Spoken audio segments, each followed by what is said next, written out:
Alors bonjour à tous. Alors, pendant que vous vous installez, je vais commencer tranquillement. Il y a de la place devant, hein, messieurs, si vous voulez.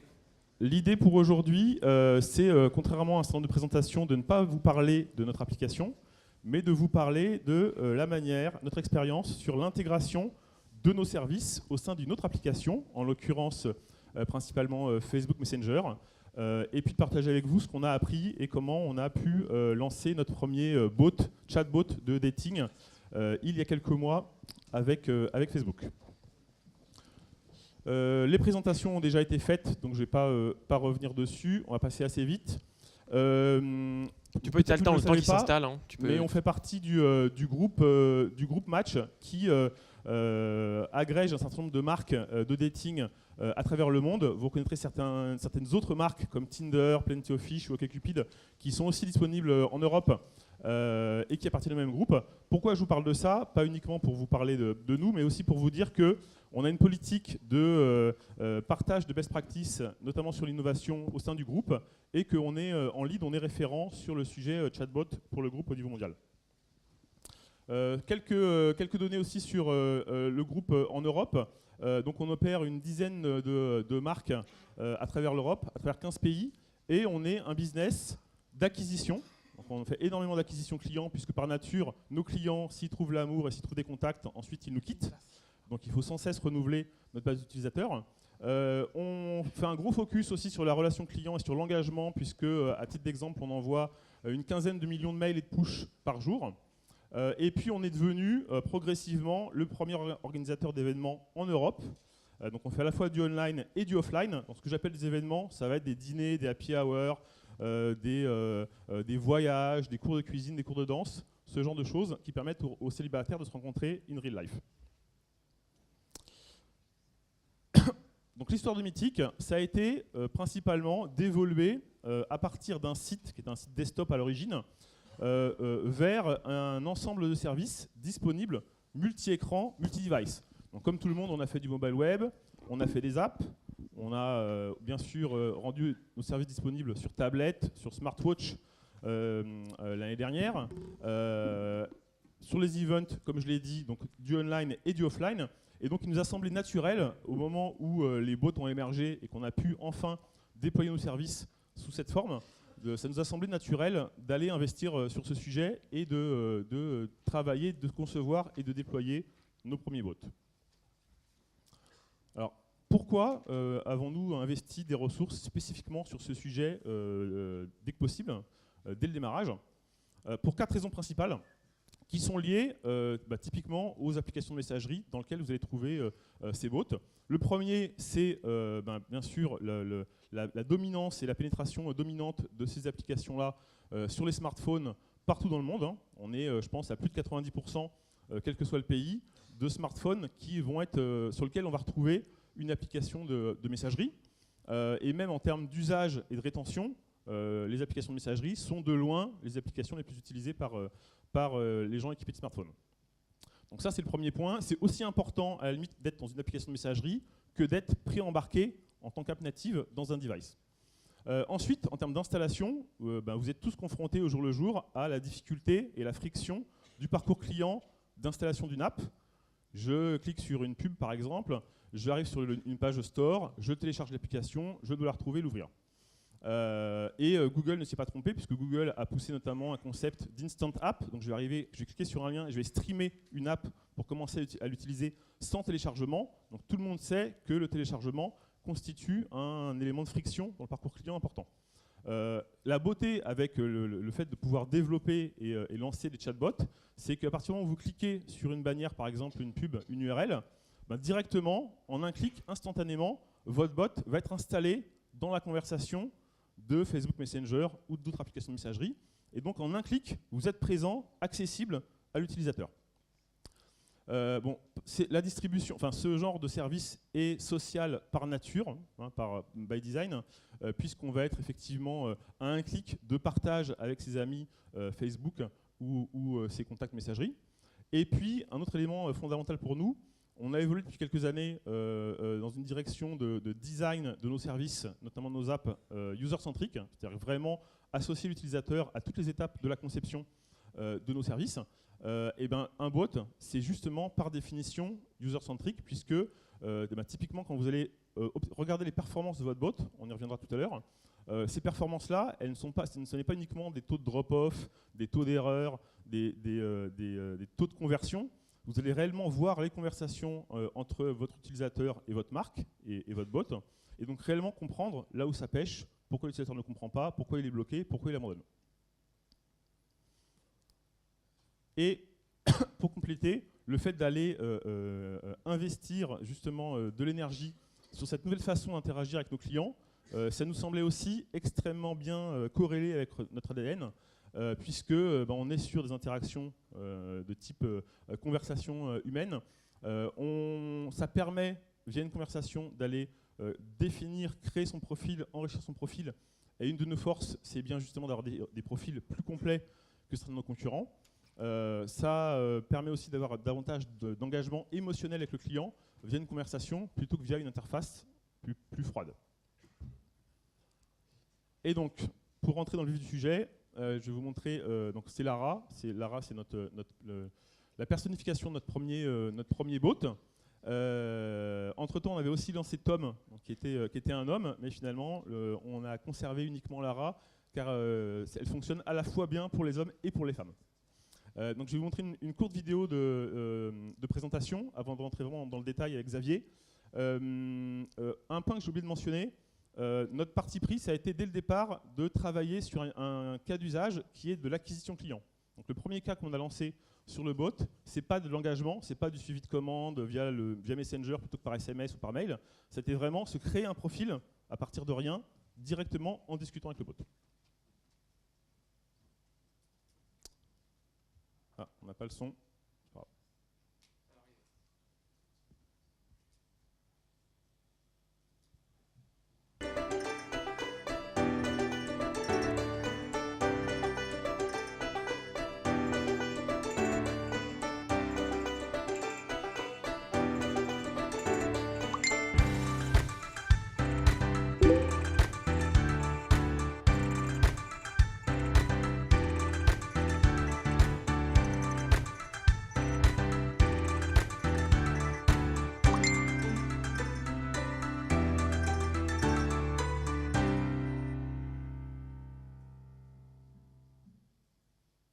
Alors, avant de rentrer dans le détail des différents use cases et donner aussi un petit peu quelques chiffres et quelques retours d'expérience, juste en termes de timeline, je pense que c'est une question qui nous est souvent posée. Combien de temps vous avez mis, quel est le setup que vous avez constitué pour monter ce service. Donc, tout a commencé lors de la présentation F8 en mars dernier par Facebook, qui a annoncé officiellement la disponibilité des bots sur Facebook Messenger. Et donc assez rapidement, donc là on a mis 1 mois au total, mais en fait rapidement, même pas une semaine, 2 semaines, on avait constitué un premier prototype, un premier proof of concept. On l'a montré à Facebook assez rapidement, on a obtenu leur validation et donc on a pu le lancer dès le début du mois de mai, et puis de commencer assez vite des campagnes d'acquisition client pour réellement générer du trafic sur ce bot, commencer à apprendre de nos interactions avec les utilisateurs et pouvoir l'améliorer au fil de l'eau.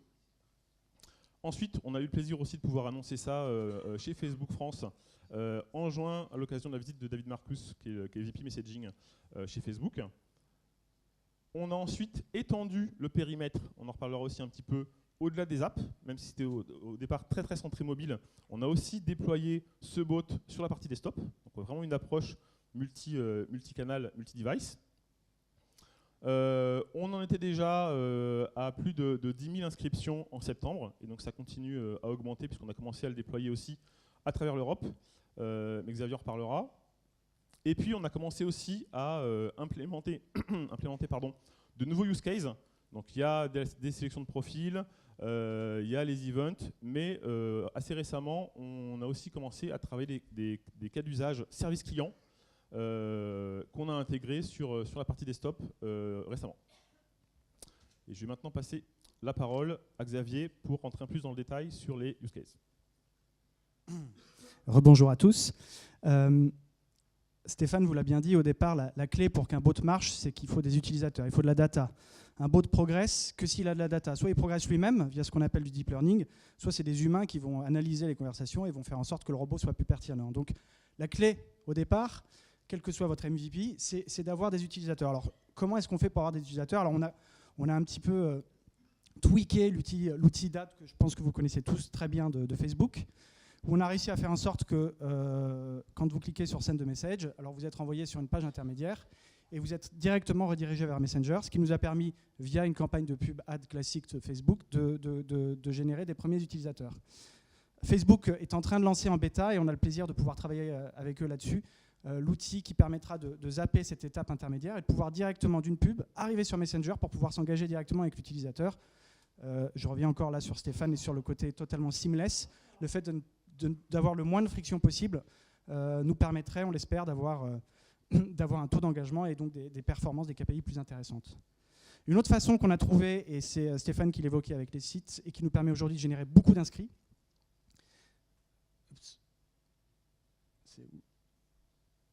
Voilà. On s'est intéressé à ce qu'on appelle les abandoning users. Là, vous êtes sur Match, la personne s'en va, elle n'est pas intéressée, et à ce moment-là, on lui dit hop, hop, hop, reste là. On a 2-3 choses à te dire, et c'est là où Lara peut intervenir et peut, pour des personnes qui ne souhaiteraient pas s'inscrire via une landing page classique, ou qui souhaiteraient avoir plus d'informations, ou qui préféraient un contact plus humain. Enfin, en gros, toutes ces personnes qui refusaient, et les tests l'ont montré assez bien, de s'inscrire, elles sont susceptibles d'être intéressées d'utiliser un autre moyen d'inscription en passant par un chatbot. Donc c'est le deuxième gros canal aujourd'hui qu'on a identifié pour pouvoir générer de l'attraction et de l'usage. Alors, venons-en au fait tout de suite. Qu'est-ce que fait ce chatbot? Stéphane en parlait. Le premier choix qu'on a fait, c'est l'acquisition. C'est crucial pour la rencontre. L'acquisition, c'est clé. Dans le langage bot, ça s'appelle un agent. C'est-à-dire que vous pouvez avoir un seul bot qui ait plusieurs agents. Donc on a commencé par développer un agent, qui est un agent qui permet de créer son dating profile. Et c'est très important de séparer un bot en différents agents parce qu'un agent va avoir un ton ou alors des KPI très, très distincts. Pour juger de l'efficacité d'un bot, c'est bien d'avoir des KPI très distincts. Là, en l'occurrence, c'est le taux d'inscription, le taux d'engagement.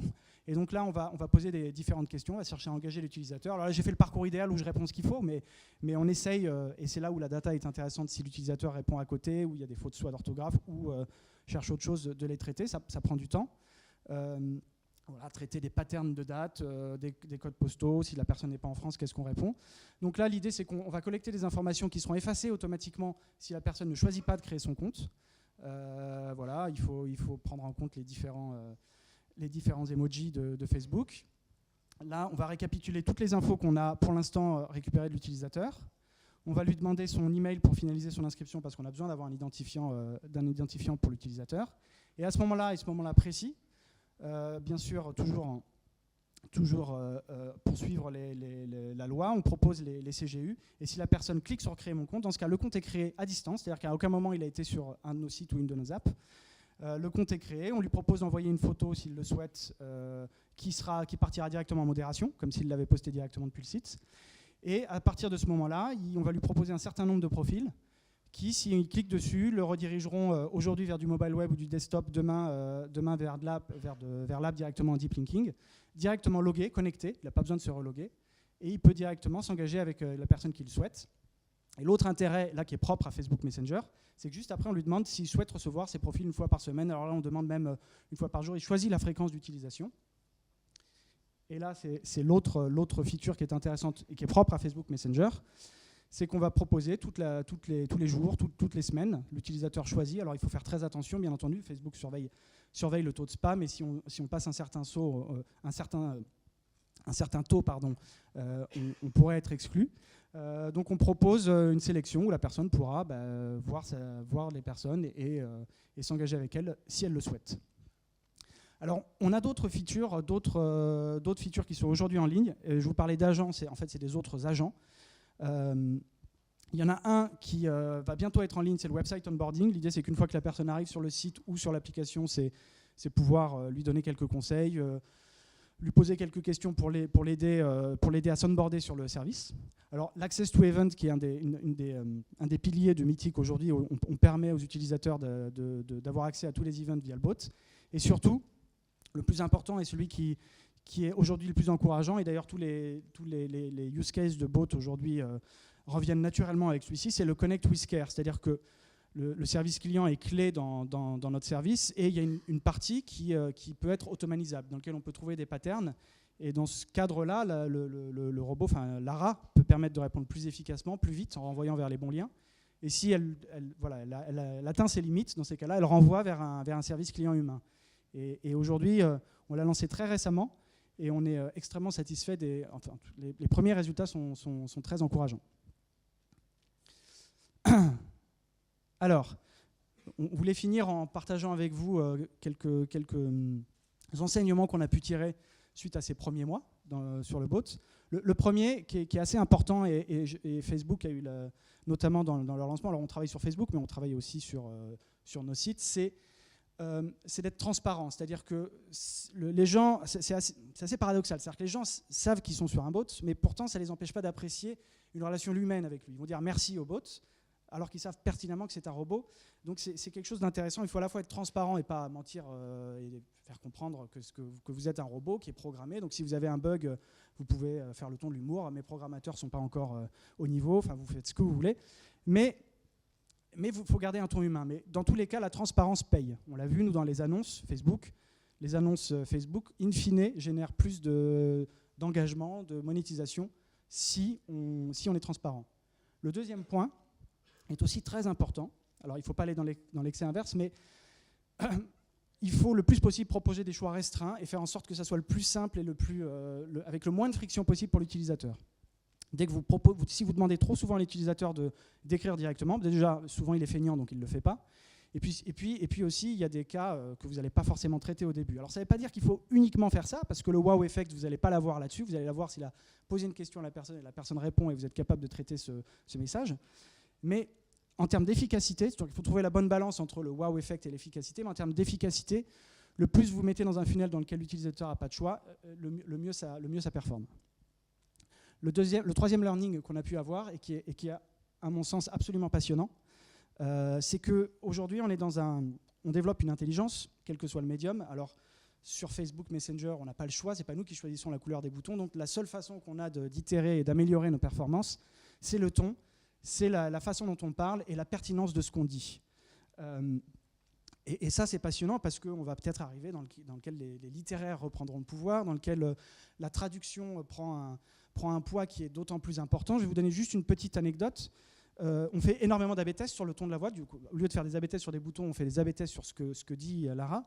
Et on a testé, par exemple, Lara qui donne des conseils en même temps qu'elle parle, Lara qui est extrêmement neutre et efficace, et Lara qui fait des blagues. Lara neutre reste au centre. Quand elle donne des conseils, ça perd 10%. Et quand elle fait des blagues, in fine, c'est 10% plus efficace. Donc c'est intéressant. Engager l'utilisateur en essayant d'être plus drôle, ça marche. Alors, ça pose des problèmes aussi par rapport à l'internationalisation et à la traduction. Parce qu'être drôle, une blague ne peut pas se transposer d'un pays à l'autre. Mais clairement, c'est un enjeu qui deviendra clé si les bots ont l'émergence qu'on connaît. L'émergence qu'on prédit, clairement, le ton de la voix sera une donnée très, très importante. Je te laisse reprendre. Du coup, pour continuer dans cette idée de maximiser le nombre d'interactions pour apprendre de nos utilisateurs, donc comme vous le voyez, on a travaillé plus de 100 000 conversations, dont une grande partie des premières à la main. Et on a réussi à optimiser nos performances en termes de taux de conversion à l'inscription et de multiplier cette performance par 2 entre vraiment la première version et la version actuelle. Et donc il y a tout un tas d'éléments à optimiser. Pour donner aussi un exemple de l'efficacité de cette approche user-centric par rapport à une page d'accueil classique, on s'est rendu compte que sur certains devices, quand les gens saisissaient une adresse email, il y avait un espace qui était ajouté avant le arrobase, et que donc l'adresse email était mal formatée. Donc ça, quand on regardait nos stats sur nos pages d'accueil classiques, on avait des taux d'erreur sur le formatage de l'email, et pour autant, on ne savait pas dire exactement d'où ça venait. Les product owners regardaient des stats très neutres, on va dire, non signifiantes, et donc on n'arrivait pas à savoir d'où ça venait, mis à part que les gens ne savaient pas taper une adresse email correcte. Là, avec le bot, vous voyez directement ce qui pêche, et vous voyez directement que dans un certain nombre de cas, les gens mettent un mail avec un espace, une adresse email avec un espace, et que donc il y a un problème de formatage qu'on peut ensuite corriger assez facilement en enlevant cet espace. Donc c'est juste pour donner un exemple très concret. Et après, il y a tout un tas d'autres pistes d'optimisation sur les formats de date, sur effectivement la capacité à répondre aussi à des scénarios de type un peu troll, hein, quand les gens commencent à insulter le bot, à draguer le bot, il faut aussi savoir répondre à ce genre de sollicitations. Un autre élément important, c'est comme c'est un nouveau paradigme, une nouvelle façon d'interagir avec le client, il faut s'affranchir des anciens codes et ne pas essayer de reproduire et de réappliquer les mêmes recettes qui peuvent fonctionner sur une app classique dans cette interface conversationnelle. Donc typiquement, on avait eu l'idée d'aller développer une recherche avancée, une recherche multicritère via le bot pour aller chercher des profils, puisque c'est une des features aussi qui est disponible sur Mythic et qui tranche par rapport à tout un tas d'autres applications sur lesquelles vous ne pouvez pas effectuer de recherche avancée. Il se trouve que la manière dont on l'avait développé, même en utilisant des formats proposés par Facebook en natif, n'a pas fonctionné. Et ensuite, en termes de résultats, donc on a réussi, après effectivement un ensemble d'itérations, et ce n'est jamais fini, hein, c'est une histoire sans fin, on a réussi à obtenir des performances en termes de taux de conversion sur inscription supérieurs à ce qu'on peut avoir sur des landing pages classiques, et des taux d'engagement, c'est-à-dire d'opt-in pour recevoir une sélection de profils, que ce soit de manière journalière ou hebdomadaire, extrêmement importants par rapport aux résultats similaires qu'on pouvait avoir sur d'autres canaux. Et on en a fini.